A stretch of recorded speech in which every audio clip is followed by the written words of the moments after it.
चलिए, आयोग में प्रश्न पूछने की जो प्रवृत्ति है उस प्रवृत्ति को ध्यान में रख के यदि देखा जाए तो हम देख लेते हैं आदिकाल के नामकरण की अस्पष्टता को लेके आयोग यदि इस आशय से प्रश्न पूछता है तो वह कहता है आदिकाल के विविध नामों की प्रासंगिकता पर विचार करते हुए एक उपयुक्त नाम सुझाइए। उन पर विचार कर लीजिए, उसके बाद एक उपयुक्त नामकरण सुझाइए। तो हम देखेंगे कि भक्ति काल को छोड़ के शुक्ल द्वारा दिए गए लगभग सभी नामों पे आपत्ति है। आदिकाल पे पूरा आपत्ति है, रीति काल पे है, आधुनिक काल पे है, सब पे है। भक्ति काल पे थोड़ा सब सहमत होते हैं और सारे नामों की आपत्ति है। तो आइए देखते हैं आदिकाल जो नामों का एक संजाल है, उस संजाल में आदिकाल का एक स्पष्ट नाम क्या हो सकता है। तो सबसे पहले आते हैं समय की दृष्टि से गारसा दत्तासी, उनके द्वारा लिखा गया इतिहास है इस्तवार दलाल लिटरेच्योर हिंदुई हिंदुस्तानी। इसमें उन्होंने हिंदी साहित्य के शुरुआती काल को कहा अर्ली एज। शुरुआती काल अर्ली एज एक सिर्फ ऐतिहासिक नामकरण भर है जो शुरुआत में है, उसे शुरुआती काल कह दिया, वहीं से शुरू करते हैं। और इनका इतिहास सिर्फ एक संग्रह मात्र है, कोई बहुत महत्वपूर्ण नहीं है। तो यहाँ से आगे चलिए। इसके बाद मौलवी करीमुद्दीन आते हैं, महेश दत्त शुक्ल आते हैं, शिव सिंह सेंगर आते हैं। ये लोग नामकरण का कोई प्रयास नहीं करते। फिर एक इतिहासकार आते हैं जॉर्ज ग्रियर्सन, इन्होंने आदिकाल को चारण काल कहा। और यह चारण काल उस समय के लेखकों की प्रवृत्ति को ध्यान में रख के कहा गया है कि उस समय सब चारण कवि थे, राजाओं के आश्रय में रहते थे, उनका जयगान किया करते थे। उन्हीं के आधार पे इस काल को चारण काल नाम दे दिया गया। अगले हैं मिश्र बंधु, इन्होंने हिंदी साहित्य को प्रारंभिक काल कहा, फिर उसको दो भागों में बांटा, पूर्वारंभिक काल, उत्तरारंभिक काल। तो कोई भी साहित्य जहाँ से प्रारंभ होता है तो एक ऐतिहासिक दृष्टि से इन्होंने भी इसका नामकरण किया। इस पर कोई एक विशिष्ट उद्देश्य नहीं रहा कि इस नाम के पीछे यह विशिष्ट कारण है इसलिए हम यह नाम दे रहे हैं। ऐतिहासिक दृष्टि जो प्रारंभ में हुआ उसे प्रारंभिक काल कह दिया। इसके बाद आते हैं आचार्य रामचंद्र शुक्ल। हिंदी साहित्य के क्षेत्र में देखा जाए तो इनका इतिहास एक मील का पत्थर है। इन्होंने आदिकाल नाम को दो नाम दिए, दोहरे नामकरण की प्रवृत्ति यहीं से शुरू होती है।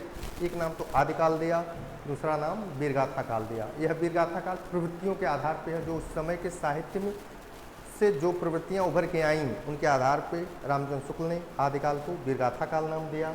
इसके बाद अगले आते हैं महावीर प्रसाद द्विवेदी। इनका व्यक्तित्व इतना बड़ा था, महावीर प्रसाद द्विवेदी का व्यक्तित्व इतना बड़ा था कि इनके नाम पे एक युग का नाम रखा गया जो 1900 से 1918 1920 तक चलता है, द्विवेदी युग। सरस्वती पत्रिका का संपादन उन्होंने जब से किया और जहाँ तक किया उस कालखंड को नाम दिया गया द्विवेदी युग। तो इन्होंने इस युग का नाम दिया बीज वपन काल। एक तरह से देखा जाए तो इस काल में हिंदी की सारी प्रवृत्तियाँ उद्भूत होती अंकुरित होती हैं, यहीं से बीज स्वरूप प्राप्त होती हैं, इसलिए इन्होंने इस काल का नाम बीज वपन काल कहा। राम कुमार वर्मा अपने हिंदी साहित्य का आलोचनात्मक इतिहास 1938 में इस कालखंड को संधिकाल और चारणकाल कहते हैं। संधिकाल भाषा की दृष्टि से दिया गया नामकरण है और चारणकाल कवि व्यक्तित्व की दृष्टि से, क्योंकि उस समय भाषा अपभ्रंश और हिंदी का संधिकाल हो रहा था, इसलिए इसको संधिकाल कहा। और चारणकाल उस समय लिखने वाले सारे कवि लगभग चारण थे, इसलिए उसको चारणकाल का एक भाषा की दृष्टि से दिया गया नाम है और दूसरा व्यक्तित्व की दृष्टि से दिया गया नाम है संधि और चारणकाल। अगले आते हैं हजार प्रसाद द्विवेदी, इन्होंने इस काल को आदिकाल कहा और उसे प्रमाणित किया। लेकिन कहीं न कहीं द्विवेदी जी के भी दिमाग में यह संशय था कि इस काल के लिए आदिकाल नाम पूरी तरह से उपयुक्त नहीं है।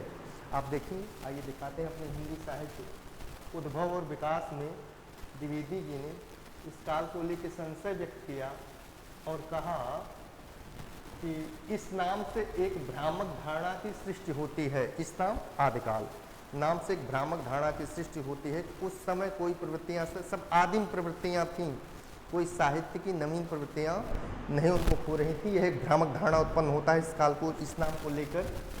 हमने ऊपर इस बात को दिखाया है अपने हिंदी साहित्य उद्भव और विकास में, उन्होंने इस बात को बड़े स्पष्ट ढंग से दिखाया है किस तरह से इस नाम को लेकर एक भ्रामक धारणा की सृष्टि हो सकती है। यदि पाठक इस धारणा से सावधान रहें तो यह नाम बुरा नहीं है। यदि पाठक इस धारणा से, आदिकाल नाम से जो धारणा उत्पन्न हो रही है, उस धारणा से सावधान रहें तो यह नाम बुरा नहीं है। द्विवेदी जी ने इस नाम की सार्थकता के पीछे कहीं न कहीं प्रश्न चिन्ह लगाया था। फिर अगले आते हैं राहुल सांस्कृत्यायन हिंदी काव्य धारा में। इन्होंने इस कालखंड के लिए सिद्ध सामंत काल कहा। यह दोनों काल कवि व्यक्तित्व को लेके कहे गए हैं। सिद्ध कवियों के आधार पर इस काल को सिद्ध काल कहा, और सामंतों के आश्रय में रह के चारण कवि लिखते थे, इसलिए सामंत काल कहा। आप देखेंगे कि जितने नाम हो रहे हैं सब लगभग उन्हीं प्रवृत्तियों के आधार पर दोहराव ले रहे हैं। नामों में नवीनता है, प्रवृत्ति के आधार पर जो दे रहे हैं उनमें नवीनता नहीं है। अब आइए आगे देखते हैं आदिकाल के लिए और विद्वानों ने क्या क्या नाम दिया है, उनकी कितनी सार्थकता है। अगले आते हैं विश्वनाथ प्रसाद मिश्र। इन्होंने आदिकाल को वीरकाल कहा। विश्वनाथ प्रसाद मिश्र, इन्होंने आदिकाल को वीरकाल कहा। एक तरह से देखें तो यह आचार्य रामचंद्र शुक्ल के द्वारा दिए गए नाम का संक्षिप्तीकरण है। आचार्य शुक्ल ने वीरगाथा काल कहा था, इन्होंने संक्षिप्त करके वीरकाल कह दिया, और सारी प्रवृत्तियाँ वही शुक्ल वाली उठा के रख दी। अगले आते हैं गणपत चंद्र गुप्त। इन्होंने आदिकाल को प्रारंभिक काल या शून्यकाल कहा। गणपत चंद्र गुप्त ने प्रारंभिक काल या शून्यकाल कहा, और शून्यकाल एक व्यंग्यात्मक ढंग से इन्होंने शून्यकाल नाम प्रस्तावित किया। इसके पीछे ये कारण देते हैं और कहते हैं, यदि कोई नामकरण किया ही जाना है तो आदिकाल की अपेक्षा शून्यकाल, यदि कोई नामकरण किया ही जाना है तो आदिकाल की अपेक्षा शून्यकाल नाम कहीं अधिक अच्छा रहेगा, क्योंकि इससे हमारे विद्यार्थियों और शोधकर्ताओं के सामने यह स्थिति तो स्पष्ट हो जाएगी कि रचनाओं की दृष्टि से यह शून्य है, रचनाओं की दृष्टि से यह शून्य है, इसलिए इसे शून्यकाल कहा जाना चाहिए। आइए अगले विद्वान हैं धीरेन्द्र वर्मा। इन्होंने इस काल को भाषा की दृष्टि को सामने रखते हुए अपभ्रंश काल कहा, क्योंकि वह अपभ्रंश का बढ़ावा था।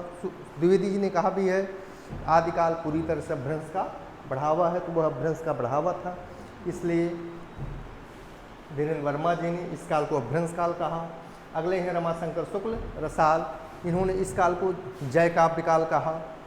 यह भी देखा जाए तो लेखकीय प्रवृत्ति जो थी, चारण काल, सारे जय काव्य लिखे गए, राजाओं के जय के काव्य लिखे गए, इसलिए इस काल को जय काव्य काल कहा।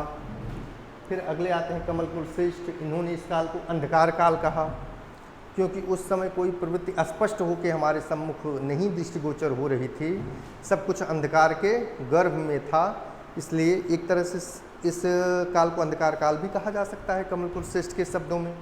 अगले हैं रामखिलौन पांडे जी और हरिश्चंद्र वर्मा जी। रामखिलौन पांडे जी, हरिश्चंद्र वर्मा जी, इन दोनों ने संक्रमण काल कहा है। संक्रमण काल जब एक प्रवृत्ति पूरी तरह से गई ना हो और दूसरी प्रवृत्ति पूरी तरह से आ न पाई हो, इसके बीच का समय। तो हम देखते हैं तो यह नाम काफ़ी कुछ संतुष्ट करता है। अपभ्रंश की प्रवृत्ति पूरी तरह से हटी नहीं है और हिंदी की प्रवृत्ति पूरी तरह से आ नहीं पाई है, इसके बीच का समय है, इसलिए इस काल को संक्रमण काल कहा जा सकता है। और अगले हैं मोहन अवस्थी जी। इन्होंने इस काल के लिए आधार काल, मोहन अवस्थी जी ने इस काल के लिए आधार काल नाम प्रस्तावित किया, और यह जितनी प्रवृत्तियां पाई जाती हैं आदिकाल में, हिंदी साहित्य में जितनी प्रवृत्तियां पाई जाती हैं उन सब का आधार यहाँ स्पष्टतः मिल जाता है, चाहे वह आदिकाल में मिलने वाला साहित्य हो, रीतिकाल में श्रृंगारिक साहित्य हो, या भक्ति का भारतेंदु काल में सामाजिक साहित्य हो, सबका आधार यहीं से मिलता है, इसलिए मोहन अवस्थी जी ने इस काल को आधार काल कहा। उद्भव काल, अपने हिंदी साहित्य के इतिहास में वासुदेव सिंह ने इस काल के लिए उद्भव काल कहा, और इनकी दृष्टि में यहीं से हिंदी साहित्य उद्भूत हो रहा है, इसलिए इस काल के लिए उद्भव काल नाम ज़्यादा सही है। यह भी माना जा सकता है, नामकरण हो सकता है, यह भी हो सकता है, कोई बहुत संतुष्टजनक नहीं है, लेकिन अन्य की अपेक्षा यह ठीक ठाक अगले हैं। शंभुनाथ सिंह, इन्होंने इस काल को प्राचीन काल कहा। आप देखेंगे तो यह ऐतिहासिकता की दृष्टि से जो सबसे पहले आया प्राचीन है, जो बीच में आया मध्यकाल में है, जो अंत में आया उत्तर काल में है, इसे प्राचीन काल कहा। बहुत संतुष्टिजनक यह नाम भी नहीं है। अगले आते हैं शैलेश जैदी, इन्होंने इस काल के लिए आविर्भाव काल कहा कि हिंदी भाषा का आविर्भाव हो रहा था, इसलिए इस काल को आविर्भाव काल कहा। एक तरह से ये सारे नामकरण जो है कोई एक स्पष्ट प्रवृत्ति नहीं दे पा रहे हैं, सिर्फ नाम भर। अगले आते हैं बच्चन सिंह, इन्होंने आदिकाल के लिए कहा अपभ्रंश काल, जातीय उदय का साहित्य, जाति उदय का साहित्य अपभ्रंश काल। यह भी एक तरह से देखा जाए तो भाषा की दृष्टि से लेकर दिया गया नाम है और उससे हम हट नहीं पाएंगे। अगले आते हैं डॉक्टर नगेंद्र, एक संकलित किया, संपादित किया हिंदी साहित्य का इतिहास, उसमें इसका नामकरण आदिकाल ही माना गया कि नहीं ये नाम ठीक है। अगले आते हैं श्याम सुंदर दास, इन्होंने वीरगाथा युग, इस काल के लिए वीरगाथा युग का एक तरह से देखा जाए तो रामचंद्र शुक्ल वाले ही नाम अपने ढंग पे रख दिया है, इसको कोई बहुत मतलब नहीं। अगले आते हैं विश्वनाथ त्रिपाठी, हिंदी साहित्य का सरल इतिहास में उन्होंने इस काल के लिए कहा आदिकाल या संधिकाल। आदिकाल के नाम से तो वर्णित किया और संधिकाल के लिए इन्होंने कहा इसलिए आदिकाल का हिंदी साहित्य अनेक बोलियों का साहित्य प्रतीत होता है।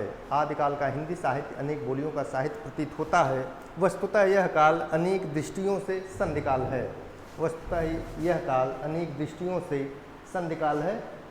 इसलिए विश्वनाथ प्रसाद मिश्र जी ने इस काल को, विश्वनाथ त्रिपाठी जी ने इस काल को आदिकाल या संधिकाल कहा। और शुक्ल जी का द्वारा जो दिया गया वीरगाथा काल नाम है, इसके पक्ष में रामस्वरूप चतुर्वेदी जी ने अपने हिंदी साहित्य और संवेदना के विकास में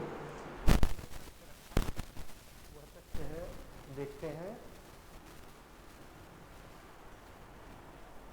फिर आचार्य शुक्ल के नामकरण में वीर शब्द ही नहीं, गाथा का भी विशिष्ट अर्थ है।